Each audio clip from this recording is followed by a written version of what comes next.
Bismillahirrahmanirrahim. Assalamualaikum warahmatullahi wabarakatuh. Subhanaka la ilma lana illa ma 'allamtana. Rabbi shrah li sadri wa yassir li amri wahlul 'uqdatam min lisani yafqahu qawli. প্রিয় দেশবাসী, সবাইকে জানাই আমার পক্ষ থেকে শুভ সকাল ও আমার পক্ষ থেকে লাল গোলাপের শুভেচ্ছা ও ভালোবাসা। আশা করি আল্লাহর অশেষ রহমতে আপনারা সবাই ভালো আছেন, সুস্থ আছেন, এই আশা ব্যক্ত করি। আমি বাংলাদেশ আওয়ামী লীগের একজন ছোট্ট একটা সাধারণ কর্মী, আর এই কর্মী হয়ে আমি পারি না দলের সাথে কখনো বেইমানি করতে, কারণ আমি বেধর্মের কর্মী না।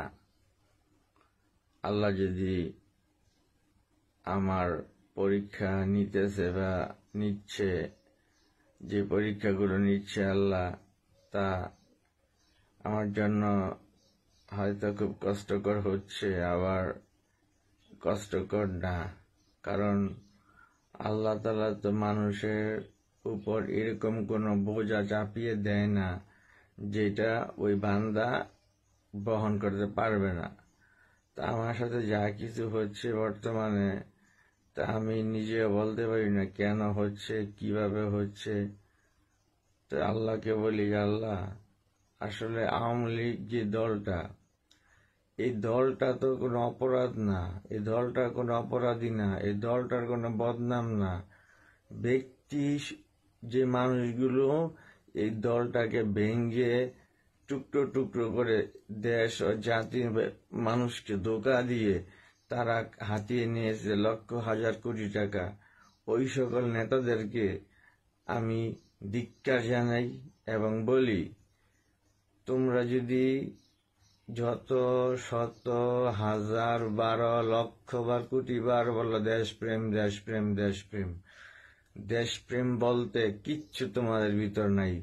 তোমরা হলে একটা হিংস্র ও অ্যাগ্রেসিভ একটা সিংহের মতো, টাকা পয়সা দেখলে ঝাঁপিয়ে পড়ছো। আজকে আওয়ামী লীগের এই দুর্দশা, আওয়ামী লীগ যে অবস্থায় আছে, জানি না বাংলাদেশ আওয়ামী লীগের আগামী ভবিষ্যৎ কি হতে পারে। তবে যদি বাংলাদেশ আওয়ামী লীগের কেউ হাল না ধরে এই বর্তমান প্রেক্ষাপটে, আওয়ামী লীগ ঠিক আজ বা কাল ধ্বংস হয়ে যাবে। আর বঙ্গবন্ধু শেখ মুজিবুর রহমানের নাম বলে বলে, তার প্রশংসা করতে করতে মুখে ফেনা তুলে বঙ্গবন্ধু শেখ মুজিবুর রহমান অমুক তমুক যা আছে, এত কথা তো ভাই বলার দরকার নেই, এত চামচামি দরকার কি? আপনার জীবনে আপনি যা কিছু পাবেন, যা কিছু আপনার জন্য আল্লাহ নির্ধারণ করে রাখছে, আপনি ধৈর্য ধারণ পাবেন।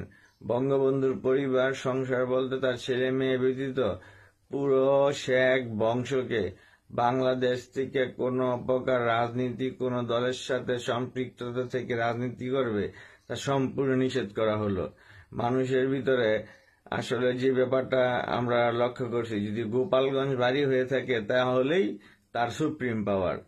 আর গোপালগঞ্জে কি বিএনপি জামাত আর অন্য কোনো দল নাই? অবশ্যই আছে। তো আমি বলি, নেত্রী, আপনি যেন জনগণকে ভালোবাসেন, দেশকে ভালোবাসেন, বাবার মতো করে কত কথাই বলছেন জীবনে। যদি আপনার মনের ভিতরে সৎ ন্যাক সাহস থাকে, আপনি দেশে ফিরে আসুন। আমি বললাম, এই আওয়ামী লীগের হাতটাকে শক্ত করতে হলে একজন শেখ হাসিনা খুবই দরকার।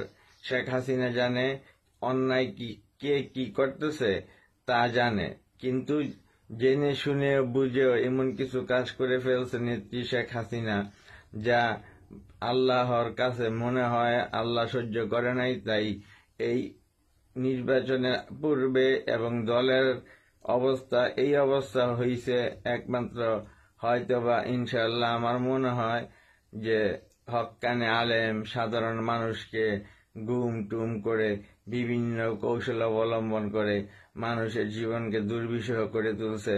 তাই আল্লাহ তো ধরে ধরে ধরে না, ধরলে আল্লাহ ছাড়ে না।